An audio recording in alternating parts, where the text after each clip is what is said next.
Hola coleguillas, ¿cómo estáis? Espero que muy bien y con ganas de aprender, porque en este vídeo os voy a hablar del reino protostista.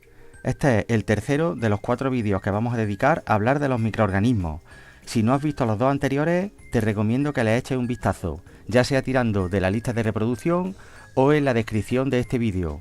De esa manera vas a descubrir muchas cosas que te pueden venir bien para entender mejor de lo que vamos a hablar en este vídeo. Y sin más dilación, vamos a empezar a hablar de los protostistas. Lo primero que tendríamos que decir de este reino es que se trata de un grupo mixto. ¿Qué significa eso? Pues que es un grupo en el que nos vamos a encontrar un montón de seres vivos que en principio parecería que no tienen muchas cosas en común los unos con los otros.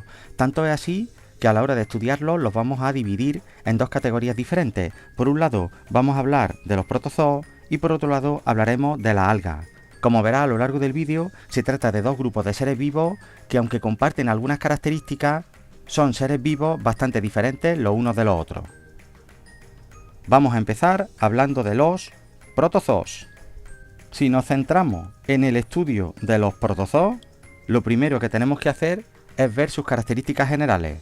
En cuanto a las características generales que presentan los protozoos, vamos a destacar en primer lugar que se trata, todos ellos, de organismos eucariotas. Recuerda, esto significa que las células que forman a estos seres vivos tienen núcleo, es decir, tienen el material genético dentro de esa estructura y se encuentra mucho más protegido de lo que ocurría con las bacterias. Por otro lado, todos los protozoos son organismos unicelulares, es decir, son seres vivos que están formados por una sola célula. Además, esa única célula que forma el protozoo es de tipo animal. ¿Qué significa eso? Pues que van a ser células que no tienen pared celular. Por otro lado, cuando hablamos de los protozoos nos estamos refiriendo siempre a seres vivos heterótrofos, es decir, seres vivos que no tienen la capacidad de crear su propia materia orgánica y que por lo tanto la tienen que tomar del entorno. Continuamos con la clasificación de protozoos. A la hora de clasificar a estos organismos nos vamos a poder fijar en diferentes características. La primera de ellas sería saber si el protozoo se puede o no se puede desplazar y, en caso de que se pueda desplazar, qué estructura va a utilizar para poder hacerlo. Teniendo en cuenta estos dos criterios, vamos a distinguir 4 tipos principales de protozoos. En primer lugar, nos encontramos con los esporozoos. De los 4 tipos de protozoos de los que vamos a hablar, los esporozoos son los únicos que no se pueden desplazar. Un ejemplo sería el Plasmodium.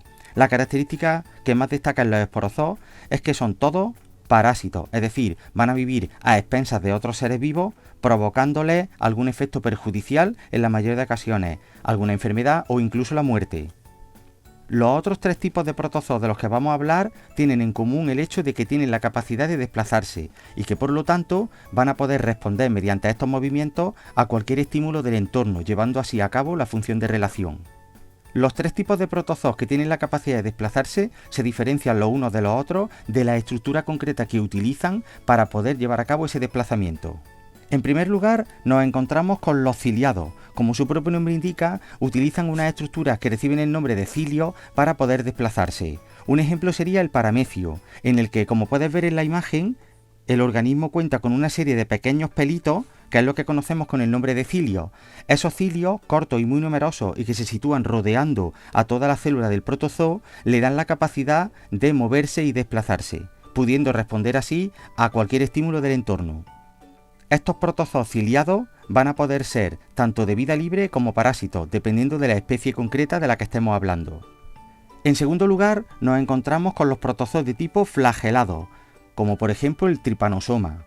Como su propio nombre indica, los flagelados utilizan un flagelo para poder desplazarse. Recuerda que el flagelo era esa estructura con forma de cola que, en el caso de las bacterias, al igual que ocurre con estos flagelados, les daba la capacidad de desplazarse.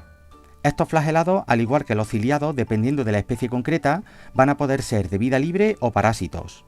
Por último, nos encontramos con los rizópodos.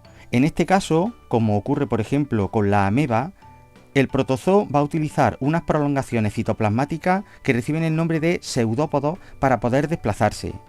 Estos pseudópodos son unas estructuras que se forman cuando el citoplasma del protozoo se deforma. En este caso el protozoo tiene la capacidad de ir modificando su estructura celular, su forma, y emitir este tipo de prolongaciones que hemos dicho que se llaman pseudópodos para, de esa manera, poderse desplazar por el entorno y, al igual que ocurre con los ciliados y los flagelados, poder responder ante cualquier estímulo que detecten del entorno. Pasamos ahora al estudio de las funciones vitales que desarrollan los protozoos. En cuanto a la función de relación, como hemos dicho antes, los protozoos van a disponer de la capacidad o no de desplazarse en función de que tengan flagelos, cilios o pseudópodos. De esa manera van a poder desarrollar su función de relación, pudiendo o no responder ante un estímulo. Si hablamos de la función de nutrición, en el caso de los protozoos, como ya sabemos, todos van a ser organismos heterótrofos. Ahora bien, aun siendo todos heterótrofos, vamos a poder diferenciar distintos tipos de protozoos dependiendo de cómo se las arreglen para conseguir esa materia orgánica que ellos no pueden crear. Dentro de este grupo nos vamos a encontrar protozoos que viven a expensas de materia orgánica en descomposición, lo que en el grupo de las bacterias llamábamos saprófitos. Pues bien, dentro de los protozoos también podríamos definir protozoos saprófitos. Por otro lado, nos vamos a encontrar con algunos protozoos que actúan como depredadores, alimentándose de bacterias o de otros protozoos. Por último, dentro del grupo de los protozoos también nos vamos a encontrar con algunas especies parásitas, es decir, especies que viven a expensas de otros seres vivos, provocándoles enfermedades o, en casos extremos, la muerte. Si hablamos ahora de la reproducción de los protozoos, vamos a ver que la mayoría de ellos se van a reproducir asexualmente mediante bipartición. Como ya saben, la bipartición es un proceso en el que la célula que constituye el organismo se empieza a estrechar o estrangular en su zona central, de manera que la célula que originalmente era una única célula madre termina dividiéndose, dando lugar a dos células hijas, originalmente más pequeñas que la madre, pero que progresivamente van aumentando de tamaño hasta llegar a alcanzar el tamaño que tenía la célula madre original. En algunos casos, algunos protozoos pueden llevar a cabo un proceso sexual que recibe el nombre de conjugación. Al igual que ocurría con las bacterias, en la conjugación, dos de estas células se aproximan y se conectan entre ellas para llevar a cabo un intercambio de material genético. Aunque se podría hablar de un proceso sexual porque se produce un intercambio de material genético, no sería del todo correcto definirlo como un proceso de reproducción sexual, porque aunque si bien se produce un intercambio de material genético, es verdad que cuando estos dos protozoos se separan, sigue habiendo el mismo número de individuos que había antes del proceso. Por lo tanto, sería más correcto hablar de un proceso pseudosexual en el que se produce un intercambio de material genético, aunque posteriormente el proceso de reproducción propiamente dicho se llevará a cabo de nuevo por bipartición, siendo la conjugación simplemente un proceso en el que los protozoos intercambian ese material genético, modifican sus características genéticas y a la larga, quién sabe, tendrán alguna posibilidad de evolucionar.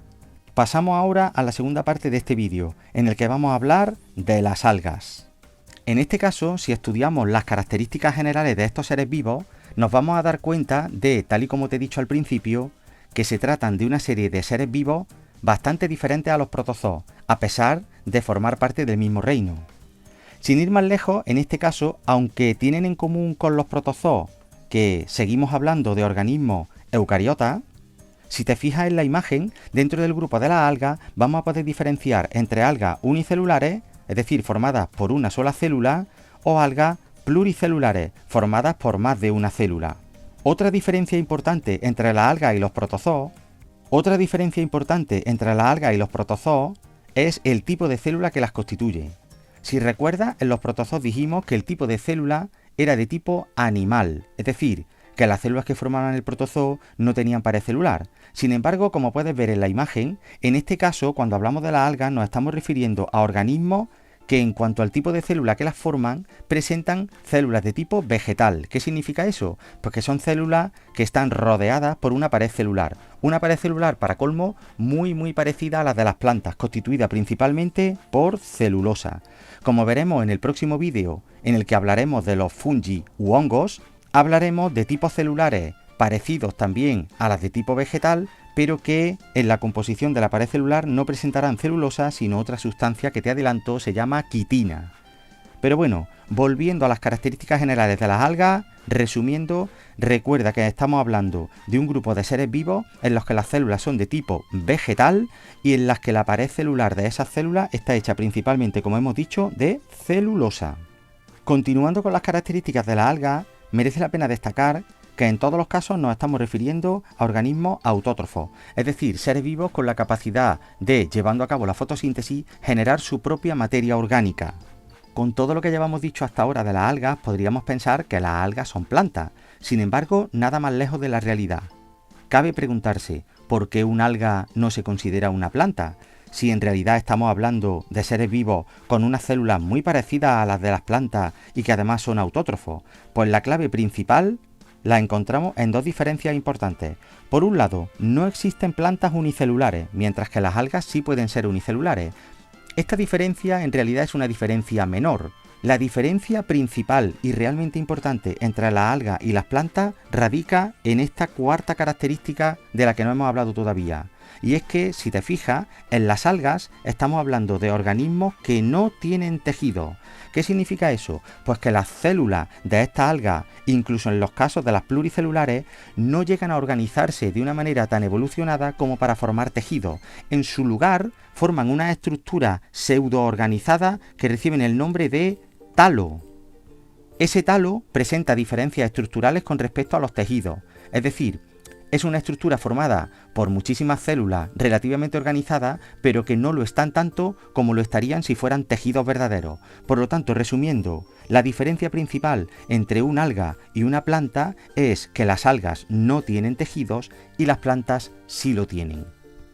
Pasamos ahora a hablar de las funciones vitales de las algas y empezamos con la de nutrición. Como ya hemos dicho al principio del vídeo, en este caso estamos hablando de organismos que siempre son autótrofos, es decir, que tienen la capacidad de generar por ellos mismos su propia materia orgánica. Para ello van a llevar a cabo el proceso de la fotosíntesis, aprovechando la energía del sol y convirtiendo la materia inorgánica en materia orgánica. Hasta ahora, seguramente siempre que te han hablado de la fotosíntesis, habrás pensado en que el organismo necesitaba de un pigmento verde que conocemos con el nombre de clorofila para poder llevar a cabo este proceso. Sin embargo, a continuación vas a descubrir que la clorofila no tiene por qué ser imprescindible para poder llevar a cabo este proceso.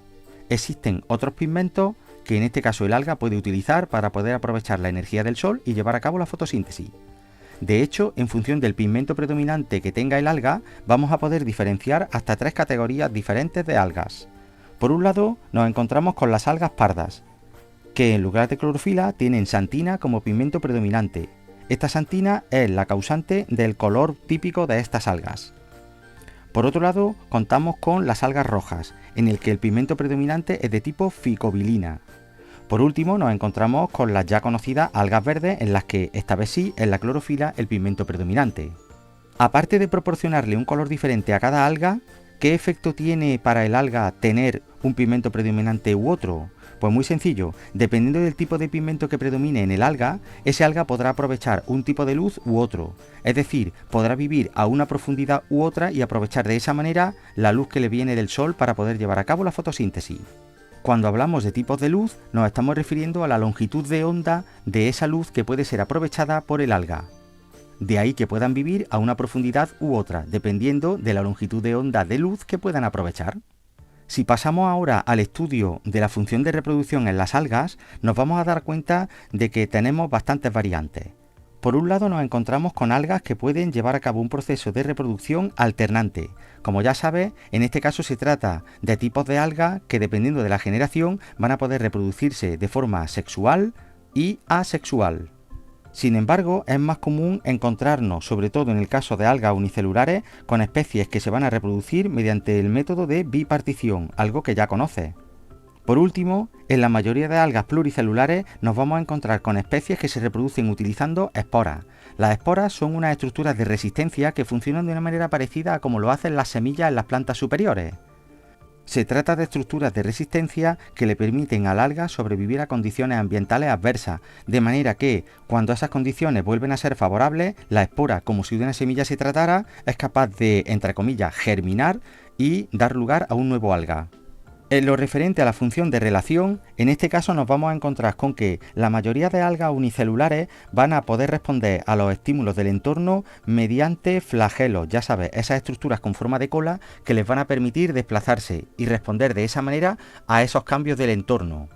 Por su parte, en otros casos nos vamos a poder encontrar con algas que se agrupan formando colonias. Si te fijas en la imagen, siguen siendo algas que presentan flagelos, pero que en este caso se relacionan con el entorno asociándose con otras algas similares, formando colonias en las que el grupo de algas se sigue manteniendo como organismos independientes. Es decir, a pesar de que podemos ver en la imagen un grupo de algas, cada una de ellas funciona de forma independiente, actuando como un individuo separado de los demás. Bueno, coleguilla, y hasta aquí el vídeo sobre el reino protostista. Espero que hayas aprendido un montón de cosas. Nos vemos en el siguiente. ¡Hasta luego!